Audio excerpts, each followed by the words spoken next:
Hey everybody, welcome. This is Metal Sharpens Metal, and my name is Daniel.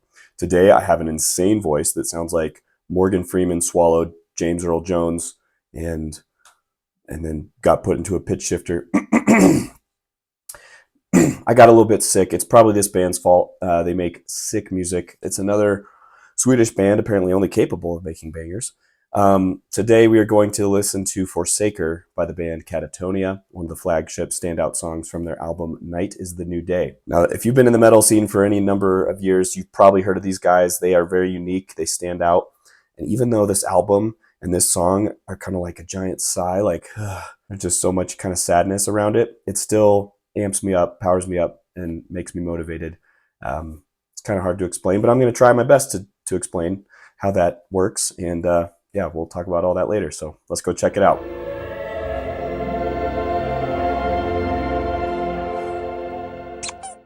Let's have a cough counter maybe by the end. Okay. Look at this crazy artwork.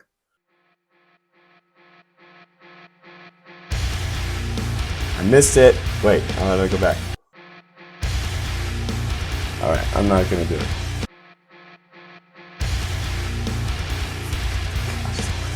I just lied. I lied! I lied!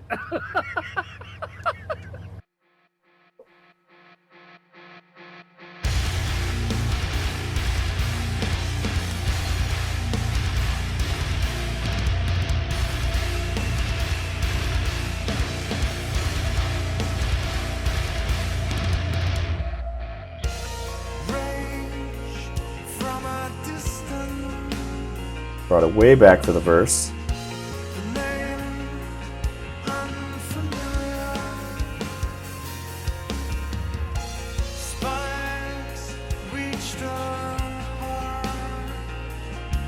I love Jonas's voice so much.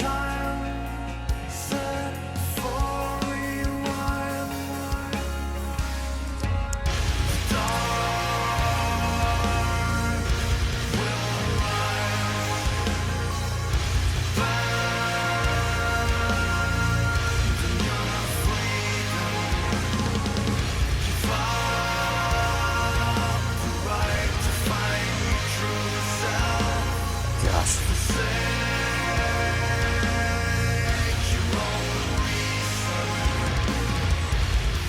I'm such a chorus guy. And this.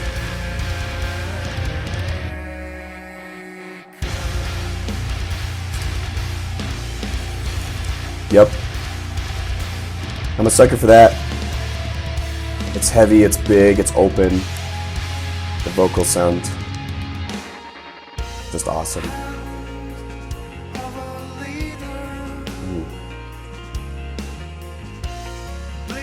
I love the ride on the verses.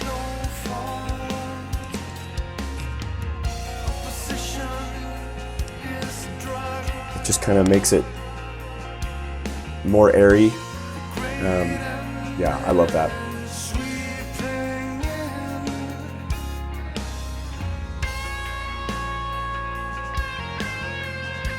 It's so subdued. I think that's the word I'm looking for.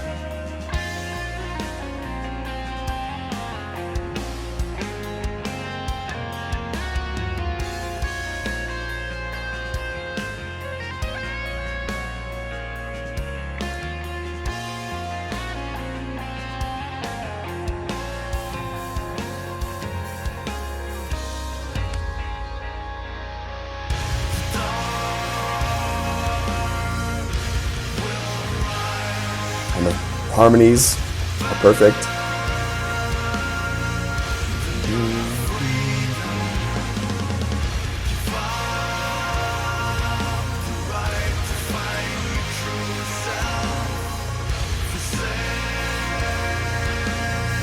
These guys are so good.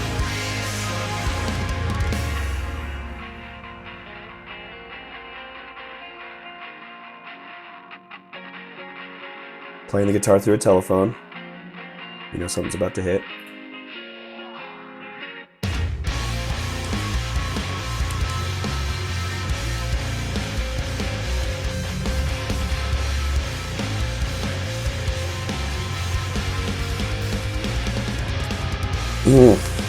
The double bass with the polyrhythm.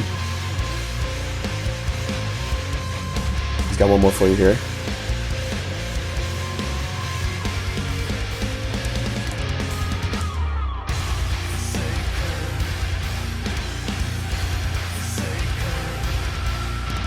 That eerie synth pad in the background.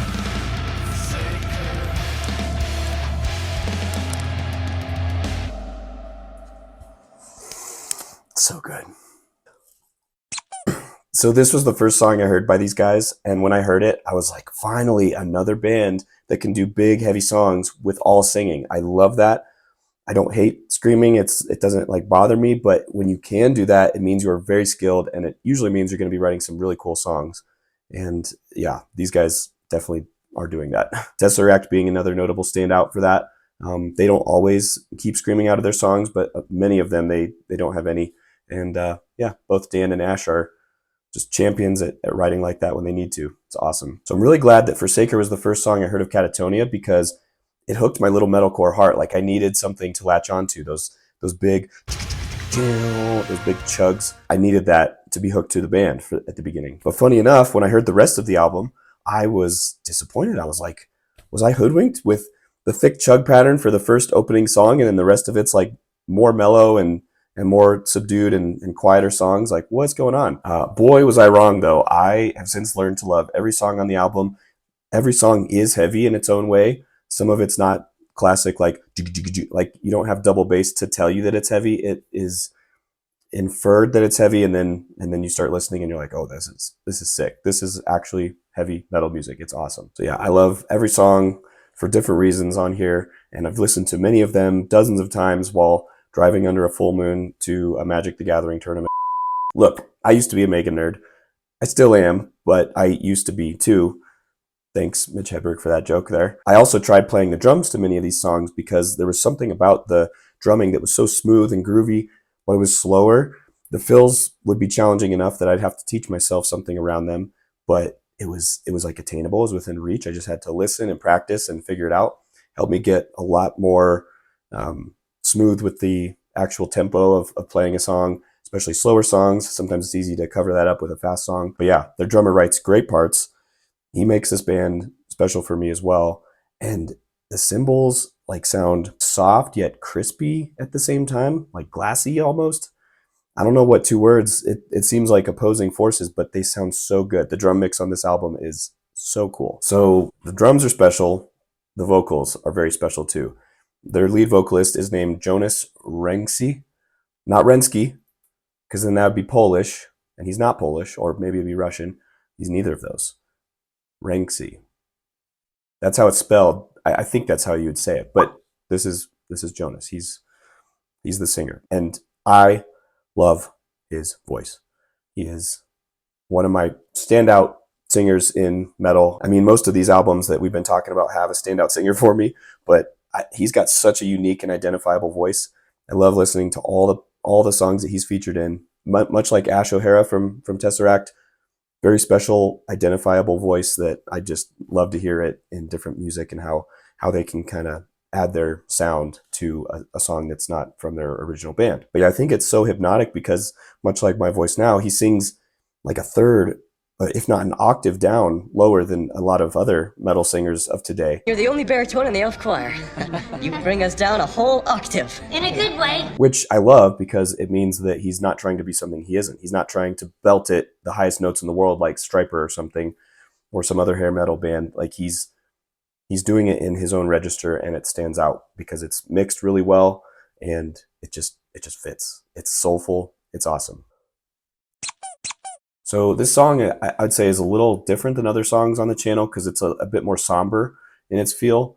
I mean, we've definitely looked at some songs with heavy lyrical content for sure, but I'd say that this band has an especially dark and moody atmosphere, even bordering on depression or something.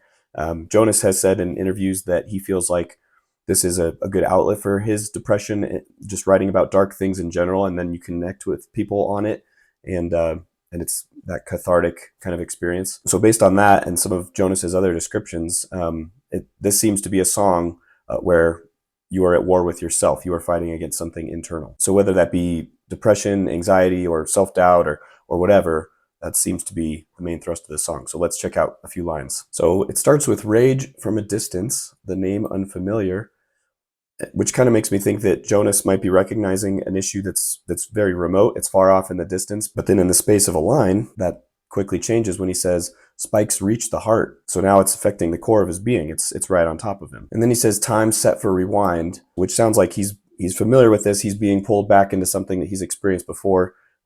Basically, this is just a looper reference here. Whatever the exact issue is, it clearly has a hold on him now. Then we get into the chorus. The dark will rise, abandon your freedom, give up the right to find your true self, forsake your own reasons. So these are just compounding issues that all seem to point to one thing, which is the darkness, whatever that internal struggle is, that is winning. You lost your freedom, you lost your true self, you lost your reasoning, and yeah, you're in a bad spot. So now the question is, who is the Forsaker? I saw a couple theories on this. I wonder if the Forsaker is yourself. Maybe you're giving up the fight or your own reasoning because you know you can't win. You're just giving in. And so that would be an interesting, analysis of something like depression, right? Rather than a battle between you and something outside of you, it's a battle of you versus you. And since you gave in, you have essentially forsook yourself. Forsaketh. Anyway, the bad you won the fight and the good you has lost. It's my favorite kind of battle. 2 men enter, 1 me leaves. All right, so let's look at the second verse here because it's got some kind of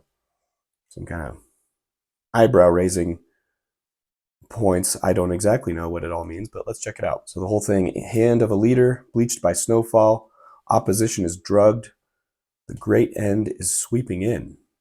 So starting at the end and moving back up, the great end is sweeping in. That seems again like this darkness is advancing. You are losing. You are being put underneath its power. Opposition is drugged might mean that the opposition against that great end is subdued. It's being tranquilized, taken out of the fight. 3 darts is too much! But the hand of a leader bleached by snowfall, that's going to be kind of a shot in the dark for me. I'm thinking the leader could be the good guy fighting the depression, but if his hand, which is kind of a symbol for leadership and strength, if that's bleached by snowfall, maybe it's hidden in a blizzard, or maybe the leader died and all you can see is his frostbitten hand kind of sticking up through the snow, all crumpled like. Either way, it kind of seems like the leader and the opposition are on one side fighting against the darkness, and then you've got the great end, but that's sweeping in. It's like, it's so powerful that it's just like a wave coming and you're trying to kick it back into the ocean. Like it's sweeping in. There's no stopping it. These guys be losing bad. Everybody died. The end. Look at him suffer! He needs some milk. So Jonas was asked in one of the interviews that I was listening to a pretty insightful question, I thought. The guy asked if rather than fighting or conquering these demons, his music was more about submitting to the demons.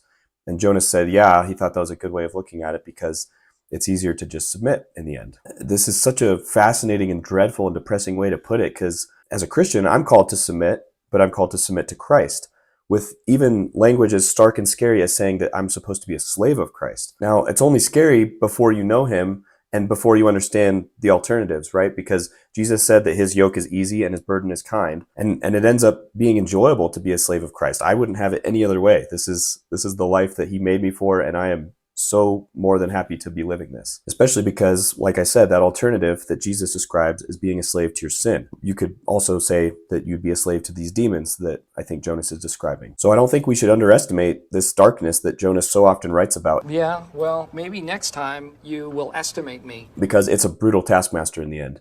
So even though this song is dwelling on some pretty dark subjects, and a lot of Katatonia's music does, I can still enjoy it as a Christian because it reminds me of how God has kept me from sinking into that mire, and he has pulled me out. I think it also helps me understand kind of what secular non-Christian people are thinking about issues like depression and anxiety and just mental issues in general.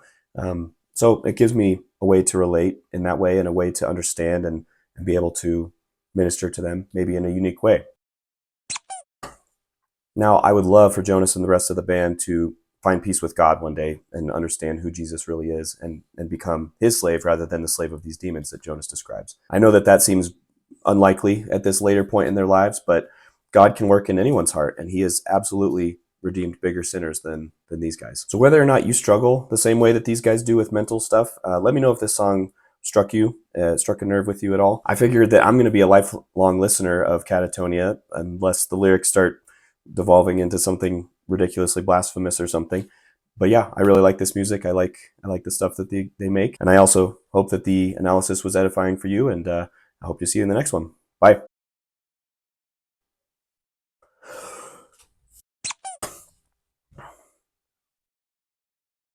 Luke, I am your father. Okay. Well, Denzel doesn't have the deepest voice in the world, does he?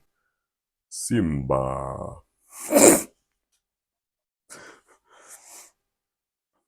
He's alive? Oh, look at him joke! Did you see that, boy? Oh, man, that look on his face!